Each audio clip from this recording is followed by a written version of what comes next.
El Señor esté con ustedes. Y con tu espíritu. Del Santo Evangelio según San Lucas. Gloria a ti, Señor.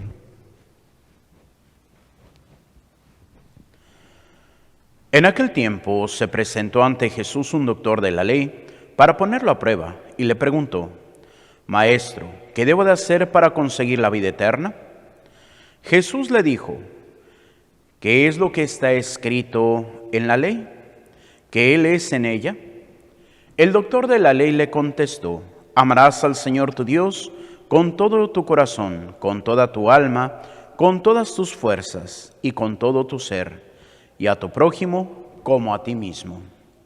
Jesús le dijo: has contestado bien, si haces eso, vivirás. El doctor de la ley, para justificarse, le preguntó a Jesús: ¿y quién es mi prójimo? Jesús le dijo: un hombre bajaba por un camino de Jerusalén a Jericó. Cayó en manos de unos ladrones, los cuales lo robaron, lo hirieron y lo dejaron medio muerto.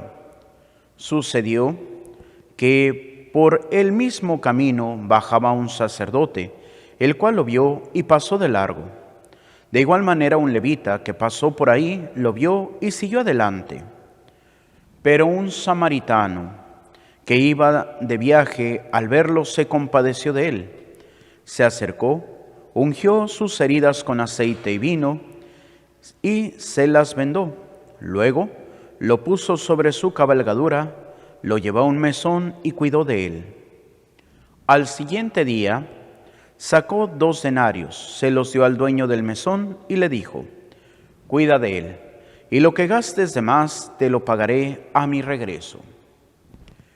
¿Cuál de estos te parece que se portó como prójimo del hombre que fue asaltado por ladrones? El doctor de la ley le respondió: el que tuvo compasión de él.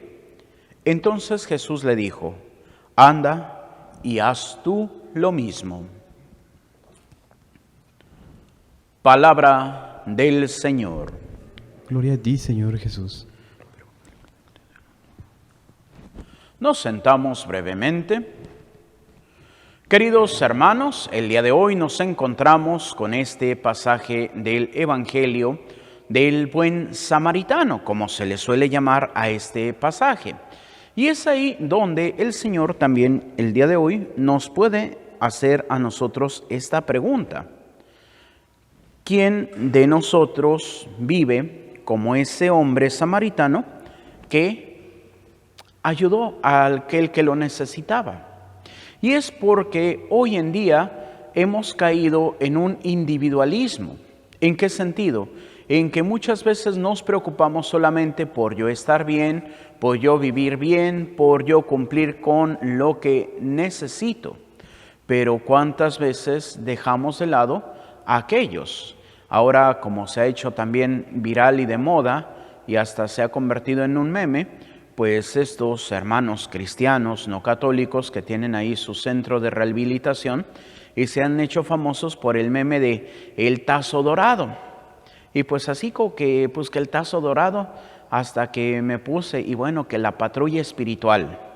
Y usan la frase de Juan 14:23, si mal no recuerdo, que es parte de la invitación al banquete de bodas. Y dice: traigan obligados a todos. Y bueno, pues ellos los llevan al centro de rehabilitación. Y es algo que decían, porque dicen en una entrevista que le hicieron a este hombre, que es el que lo dirige, que esto ya lo hacía, pero en Culiacán, allá en Sinaloa, de donde es originario, y se vino a Tijuana, y dice que aquí le dijeron: no lo hagas porque te vas a meter en problemas. Y bueno, dice que ha hablado con la policía, y pues bueno, dicen, ya a veces hasta la misma policía le hablan para que vaya a recoger pues a las personas en situación de drogadicción. Y bueno, pues su frase es el coqueto: ¿qué tal, coqueto? Eres un tazo dorado. Y bueno, pues ya es porque se lo van a llevar al centro de rehabilitación. Y es aquí donde podríamos decir, es una forma de cómo ayudar. Pero no es la única. Esto es lo visible cuando hacemos la caridad. Pero también podríamos recordar de las obras de misericordia que aprendimos de niños en el catecismo. Y si no nos la sabemos, pues entonces, ¿qué es lo que tenemos que hacer? Pues volver al catecismo. ¿Por qué? Porque ¿cómo puedo practicar aquello que no conocemos? Las obras de misericordia corporales, pues no las sabemos debido a que aparecen en el Evangelio, en el juicio final. Tuve hambre y me diste de comer, o tuve hambre y no me diste de comer. Tuve sed y me diste de beber, o tuve sed y no me diste de beber. Era forastero y me hospedaste, o era forastero y no me hospedaste. Estuve desnudo y me vestiste, o no me vestiste. Estuve enfermo y me visitaste, o no me visitaste. Encarcelado y fuiste a verme, o no fuiste a verme. Y bueno, ahí falta una, que es dar sepultura a los muertos. Pero es ahí donde nosotros tenemos que descubrir, esto es lo material, lo que se ve. Pero también tenemos lo espiritual, que muchas veces no lo hacemos y caemos muchas veces en pues la falta de caridad, caemos en los pecados de omisión por no hacer esto. Y es ahí donde pues hoy necesitamos enseñar al que no sabe. ¿Por qué? Porque hoy la situación de la iglesia, que lo decía Monseñor Athanasius Schneider, es por la gran confusión. ¿Y por qué hay confusión? Porque no conocemos nuestra fe, porque nos dejamos llevar por lo que dicen. Por ejemplo, estaba leyendo, como doy las noticias en la noche, buenas noches, buenas noticias, pues el viernes que salía la nota de que para muchos el sínodo de la sinodalidad fue una decepción. Y dirán, Padre, ¿por qué dicen que fue una decepción? Pues tanto para los que esperaban como para los que atacaban. ¿Por qué? Porque pues esperaban que en el sínodo se le quitara la autoridad a los obispos, que no sé qué tanto inventaron ahí, la ordenación de mujeres. Y pues bueno, ¿qué fue lo que dijo el mismo Papa y muchos cardenales que ya lo han dicho que participan en el sínodo? Es, si esperan una revolución en la iglesia, bueno, eso no lo dijeron así, yo lo interpreto así. Les dijeron, pues sigan sentados porque no se va a dar. Y cuando decían, no, pues es que han dicho que le van a quitar la autoridad a los obispos, dice, no, lo que se propone es que los obispos puedan escuchar más a los laicos de su diócesis. Y por eso piden, como ya aquí en Tijuana está, el Consejo Diocesano de Laicos, en donde los laicos pueden participar, pueden decir, pero como todo consejo, pues solamente aconsejan. ¿Quién va a tomar la decisión y quién va a afrontar, pues ahora sí esa autoridad? El obispo. No se va a quitar eso. De la ordenación de mujeres, bueno, ya desde hace mucho el Papa lo ha venido diciendo. Recordemos hace 1 o 2 años, no recuerdo, cuando le preguntaban en la CBS News, en esa entrevista que le decían, ay, pues es que hay una niña, no me acuerdo el nombre que pusieron, que es servidora del altar. Allá no se llaman monaguillos, sino se llaman servidores del altar. Que ella pues está soñando en poder ingresar al sacerdocio. Y pues ya el Papa no dejó ni que continuara la pregunta. ¿Qué dijo? No. ¿Y qué es lo que acaba de decir el sínodo? Pues no es una consulta madura, se va a estudiar. ¿Para qué? Para que se reconozca más el trabajo de la mujer dentro de la iglesia. Y podríamos decir, pues la iglesia subsiste gracias a las mujeres. Y podrán decir, Padre, ¿cómo que la iglesia subsiste gracias a las mujeres? Pues simplemente, ¿quiénes son catequistas? Sí hay catequistas varones, pero la mayoría son mujeres. ¿Quiénes están al frente de las sacristías en muchas parroquias? Mujeres. ¿Quiénes están como en las secretarías o en las notarías parroquiales? Mujeres. Entonces, pues podemos ver cómo la actividad de la mujer dentro de la iglesia es muy importante. Y es ahí donde nosotros tenemos que verdaderamente ver, no solamente lo que quieren que hagamos. De igual manera, pues esto es que decían, por ejemplo, muchos se enojaron con el Papa. ¿Por qué? Porque en Bélgica osó hablar en contra del aborto y no, como un jefe de Estado de otro país puede venir a nuestro país a hablar en contra de nuestras leyes.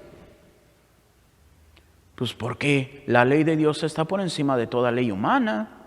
Y es precisamente lo que hoy nos puede expresar San Pablo a los Gálatas. Y es ahí donde cuántas veces traicionamos al Señor en dos sentidos. En el modernismo, que es tratar de acabar con toda la tradición, como en el tradicionalismo, que no es la tradición, sino es aferrarnos a es que así es y es que así siempre ha sido. Y de hecho he visto ya por lo menos a una laica española, a dos sacerdotes, que cada uno llama pues esto de la tradición o el tradicionalismo actual como parte del modernismo. Y citando a los papas que también los tradicionalistas citan y les gusta, por ejemplo, el Papa San Pío X, que dice, es que el Papa San Pío X condenó al modernismo. Sí, pero ¿cuál era parte de la condena del modernismo? Que el modernismo no acepta la autoridad de los pastores, el Papa, los obispos, etc. Y podríamos decir, ¿y qué está haciendo hoy el tradicionalismo? Exactamente lo mismo. No aceptan la autoridad del Papa, de los obispos, entonces, pues aunque son tradicionalistas modernistas, o por ahí como ya están acuñando el tradimodernismo. Y bueno, pues es ahí. Y también muchos tradicionalistas pues citan al Papa Benedicto XVI como pues uno de los mejores papas últimos que ha tenido, aunque también por ahí hay quienes lo desconocen. Y cuando dicen, no, es que el Papa quería rescatar la misa tridentina, pues bueno, podríamos decir, se ha tratado de organizar. ¿Por qué? Porque a fin de cuentas, pues todo esto ha caído en un desorden y en una desunión más grande que lo que pretendía el Papa Francisco de todos los grupos de lefebristas que se unieran nuevamente a la plena comunión con la Iglesia. Y esto, pues, podríamos decir, como coloquialmente se dice, está resultando el tiro por la culata. ¿Por qué? Porque los que están en la misa tridentina se creen más santos y desprecian a los demás. Y podríamos preguntar, ¿qué es lo que pasa con el sacerdote? ¿Qué es lo que pasa con el levita? Con aquel que lo necesita, lo desprecian, no le ayudan. Y podríamos decir, ay padre, pero es que si nos vamos a las leyes del pueblo judío, pues ellos tenían razón porque, ay pobrecito el sacerdote si va de Jericó a Jerusalén, pues es que él va a hacer su servicio sacerdotal. Perfecto.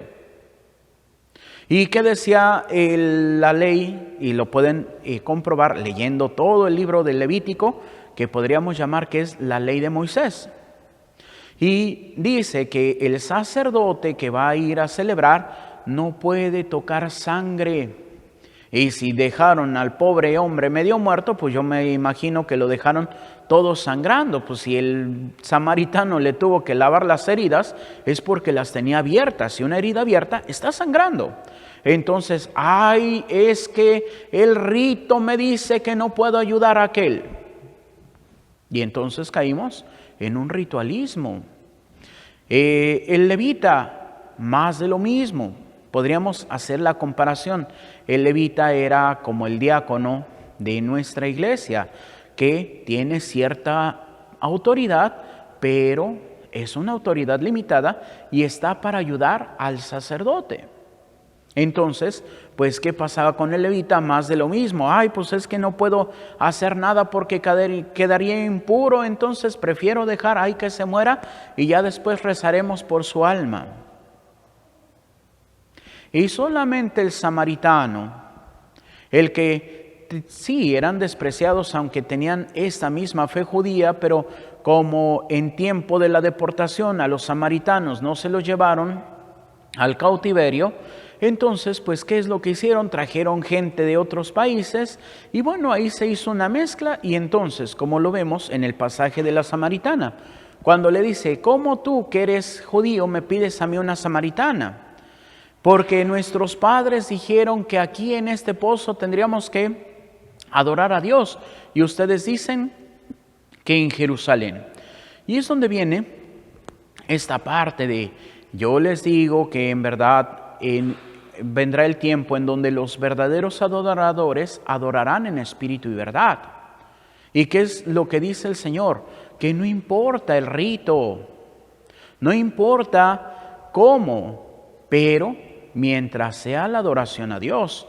Y por ejemplo, pues con esta situación de Monseñor Puente, como pues la Sociedad Sacerdotal Trento pues también ha salido. ¿Y qué es lo que dice? No, pues es que la misa moderna es inválida. Y yo nada más les digo, ¿y cuántos milagros eucarísticos no hay en la misa? Ahí hay una foto de una misa y fue en la misa de Novus Ordo y está presente el Señor, comprobado científicamente. Entonces no me vengan a decir que no es válida esta misa. ¿Por qué? Porque si está el Señor es porque es válida. Sí, ciertamente, como muchos dicen, no, es que le quitaron mucho y ya no es un rito latino. Bueno, pues por ahí alguien decía, es que los ritos los tuvo que haber escrito un apóstol. Yo dije, no, pues ya esta persona que estaba tratando de darle la primacía a la misa tridentina, pues ya acabó también con la misa tridentina. Porque dice, no, el misal de Pablo VI. ¿Y de quién es el misal de Trento? Del Papa San Pío V, un papa, no fue un apóstol. Entonces aquí, ¿qué es lo que tiene que valer? Lo mismo que el Señor dice, y San Pablo en su carta a los Corintios, yo les transmito lo que yo mismo he recibido, que en la noche de que el Señor iba a ser entregado, tomó pan, y pronunciando las palabras dijo, y vienen las palabras de consagración, y eso no se ha cambiado hasta el día de hoy. Y es precisamente la presencia del Señor es por las palabras del Señor y por la comunicación del Espíritu Santo en el sacerdote. Y pueden decir, ay padre, pero es que el padrecito fulanito es bien pecador. Pero cuando impone las manos y dice las palabras, se hace presente el Señor.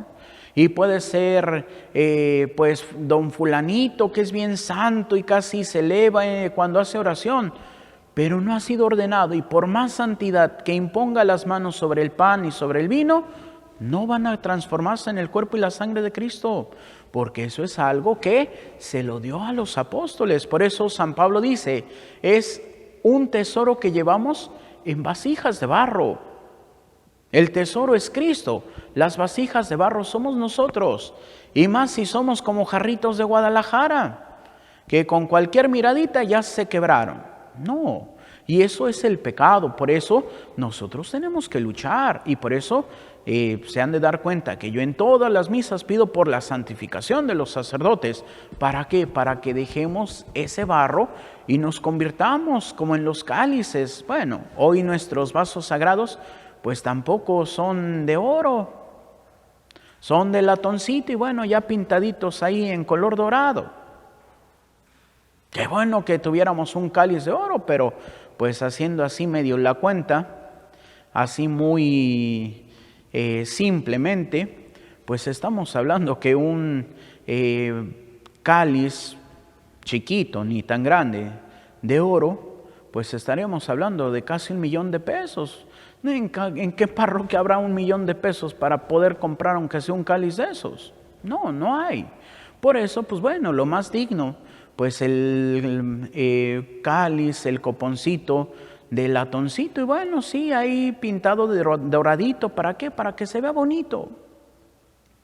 A lo mucho, pues un chapado de oro dentro de la copa, pero a veces los que piensan de que no, vamos a robarnos, no, pues les conviene irse a robar el cable de luz que muchas veces se roban ahí en casi cada colonia. Les ganan más que irse a robar un cáliz y se van menos al infierno. Digo, no que no sea malo que se roben el cable de luz, pero no cometen sacrilegio. Y cuando se roban los vasos sagrados, cometen sacrilegio. Peor tantito cuando se roban la reserva eucarística. ¿Por qué? Porque lamentablemente la van a tirar. Y en cuanto una persona atente contra la Sagrada Eucaristía, está excomulgada. ¿Qué quiere decir? Aunque vaya y reciba los sacramentos, no son válidos. Hasta que vaya, y este es un pecado, reservado al obispo. Tienen que ir con el obispo y pedir perdón. ¿Por qué? Por robarse el Santísimo. Y es ahí lo que no vemos, y es aquí donde nosotros hoy tenemos que ser estos buenos samaritanos para todas estas personas que no conocen a Dios, todas estas personas que hacen el mal, todas estas personas que no viven la verdad. Y es nuestra responsabilidad orar. Por eso una de las obras de misericordia, y en las listas es la última, dice orar por vivos y difuntos. Principalmente por los vivos para que cambien, por los difuntos para que el Señor tenga misericordia de ellos y entren al reino de los cielos. Pero es ahí donde nosotros hoy tenemos que buscar formarnos. ¿Para qué? Para que a su vez podamos ayudar a otros a encontrar la verdad en un mundo caótico. También, como dice San Pablo a los Gálatas, que hemos cambiado el Evangelio de Cristo. Y hoy podríamos decir, ¿cuántas veces hablamos solamente del buenismo? Es que Dios es bueno, es que Diosito te va a perdonar, es que Diosito te va a dar. Sí, ¿y qué es lo que Diosito te va a exigir? Y no lo digo yo, lo dice el mismo Evangelio. Hay dos pasajes que se llaman la exigencia del seguimiento de Cristo. Y Dios nos pide una exigencia. Seamos acordes a lo que creemos. ¿Para qué? Para que podamos encontrar un día también a ese juez misericordioso. Pero también tenemos que ser misericordiosos. Hoy es muy fácil condenar. ¿Y cuántos condenan al Papa? El Papa es un hereje. Y yo podría decir cualquier sacerdote, y hasta me atrevería a decir cualquier obispo, en su vida por lo menos hemos dicho una herejía. Y podrán decir, padre, ¿cómo que han dicho una herejía? Pues una herejía es algo que podríamos llamar un error en la fe. Lo que quieren decir muchos es la apostasía, que es el abandono de la fe. Esa es otra cosa. Pero pues yo creo que todo sacerdote, todo obispo, por lo menos una vez en su vida, ha dicho una herejía. ¿Por qué? Porque no somos perfectos y no lo sabemos todo. Por ejemplo, uno de los grandes santos que hoy dice, no, se sabía la Biblia de pie a pa y al derecho y al revés. Santo Tomás de Aquino, bueno, pues también le han ido ayudando porque le han ido corrigiendo los errores. ¿Por qué? Porque hasta el gran Santo Tomás de Aquino, el hombre más ilustre y célebre que ha tenido la Iglesia Católica, se equivocaba en las citas bíblicas. Y ahora tiene la fama de que se sabía. ¿Por qué? Porque en cada edición le van corrigiendo los errores. Y podríamos decir, ay, es que cometió una herejía bíblica porque no dijo la cita correcta. Pues sí.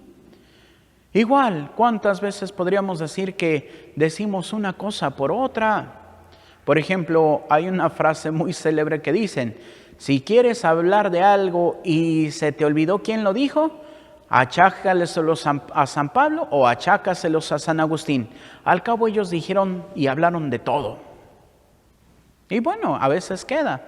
Por ejemplo, esa famosa frase que se la achacan mucho a San Pablo de ahora vemos como en un espejo, pero ese día seremos como el Señor porque lo veremos tal cual es. ¡Ay, San Pablo, qué bonito! No, no fue San Pablo, fue San Juan.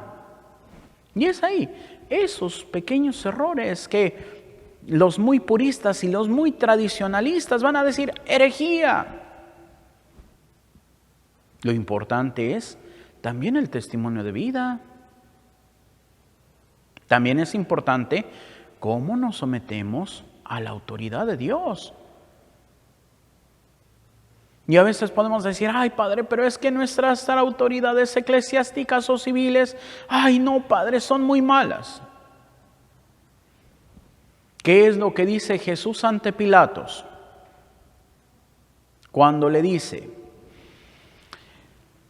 ¿qué no sabes que tengo autoridad para condenarte o autoridad para dejarte libre? Y Jesús se somete y dice, tú no tendrías ninguna autoridad sobre mí si no se te hubiese concedido de lo alto.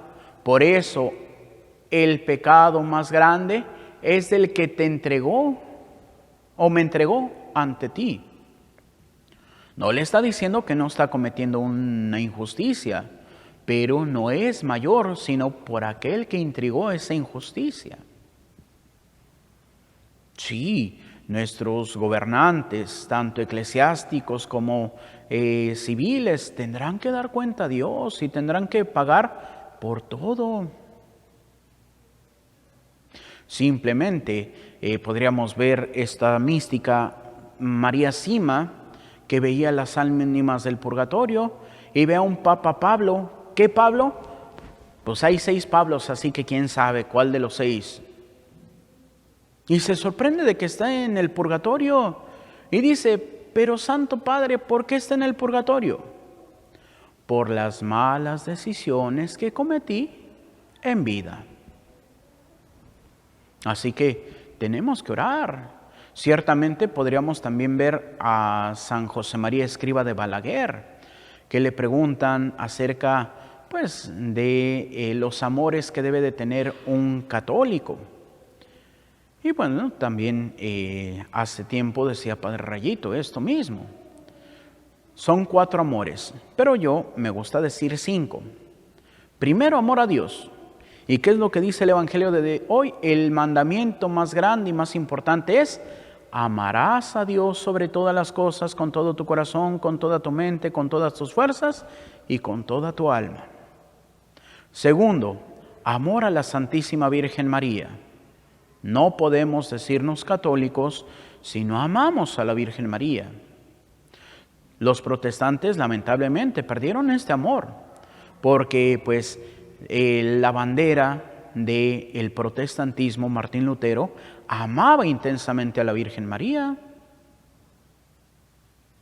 Pero para hacer ese cambio, como la Biblia no habla tanto de la Virgen María y la última aparición, bueno, no la última, pero de las últimas importantes de la Virgen María es: tu madre y tus hermanos te están buscando allá afuera. ¿Y qué es lo que dice el Señor? ¿Quiénes son mi madre y mis hermanos? Mi madre y mis hermanos son los que escuchan la palabra de Dios y la ponen en práctica. Y yo digo, ¿y quién mejor desde el primer instante que se le presente el ángel, se pone como la esclava y todas las cosas las meditaba en su corazón? Pues la Virgen María. Así que ella es nuestra escuela de vivir cristianamente. Tercer amor, amor a San José. Y bueno, por ahí algunos, también una persona que fue católica y ya no es católica, decía, no, es que la Iglesia romana ha quitado el lugar de San Juan Bautista, que era el hombre más perfecto, dicho por el mismo Señor, y ha puesto a San José. No, San José se nos propone como patrono de la Iglesia. ¿Por qué? Porque fue el custodio de Jesús. Entonces, si fue el custodio de Jesús y por ende de la Virgen María, pues también es el custodio de la Iglesia, por eso es patrono. No quiere decir que sea el hombre más perfecto. ¿Por qué? Porque sí, literalmente dice, el hombre más nacido sobre la tierra es Juan el Bautista, y no hay nadie más grande que Juan el Bautista. Pero San José, con su paciente custodia y su paciente protección de la Sagrada Familia, por eso tiene el honor. No es de que sea el más grande, sino es nuestro patrono y protector. Por eso, amor a San José, que es también quien le enseñó. A veces pensamos en Jesús como hijo de Dios, que ya tenía todo precargado, así como que, pues ya sabía hacer milagros desde bebé, ya sea. No. Jesús tuvo que ir aprendiendo. ¿Y de quién aprendió? Pues de San José, de la Virgen María. El cuarto amor, amor al Papa. Y decía muy interesantemente San José María Escriba de Balaguer, y si el Papa es bueno, ahorita se me fue la frase, pero de que no es buen Papa, reza por él. Y si no es amable, reza por él. Y si no te cae bien, reza por él. Al cabo, el único que va a tener que dar cuentas ante Dios, pues es él. Nosotros, ¿quiénes somos para juzgar? Y esto no lo digo yo, lo dice San Pablo. El que juzga a un hermano se pone por encima de Dios, que es el único juez. Entonces, por ende, el que juzga se vuelve un ególatra, porque se considera Dios para juzgar al otro. Por eso, los apóstoles, San Pablo, San Pedro y Santiago dicen, no juzguen. Y esto no solamente lo dijeron ellos, el mismo Señor en el Sermón de la Montaña. No juzguen y no serán juzgados, no condenen y no serán condenados. Sean misericordiosos y su Padre Celestial será misericordioso. Así que hoy necesitamos nuevas formas de ser buenos samaritanos. Aunque podemos seguir con la forma tradicional de ayudar a aquel que menos tiene, que más nos necesita, sí, pero también tenemos que ser buenos samaritanos espirituales. Orar por los pecadores, orar por los herejes, orar por los que se apartan de Dios, orar por los que se apartan de la iglesia, orar por aquellos que no se someten a la autoridad. Y entonces sí, como ese buen samaritano nos ganaremos el cielo. Y es más, Jesús es la figura del buen samaritano. ¿Por qué? Porque Él es el que remedia todos nuestros males por medio de su muerte y resurrección. Así que queremos ser como Cristo, seamos buenos samaritanos. Queremos vivir el plan de Dios, sometámonos a la divina voluntad. Y entonces tendremos ese gran premio en el reino de los cielos. Por eso, hoy seamos buenos samaritanos a imagen de Cristo. Que así sea, para gloria de Dios Padre, Hijo y Espíritu Santo. Nos ponemos de pie para hacer nuestra oración de Padre Carlos de Foucault. Padre, me pongo en tus manos, haz de mí lo que quieras. Sea lo que sea, te doy las gracias. Estoy dispuesto a todo, lo acepto todo, con tal de que tu voluntad se cumpla en mí y en todas tus criaturas. No deseo más, Padre, te confío mi alma, te la doy con todo el amor de que soy capaz, porque te amo. Y necesito darme a ti, ponerme en tus manos, sin limitación, sin medida, con una confianza infinita, porque tú, Señor, eres mi Padre. Amén. Nos sentamos y continuamos con nuestra celebración.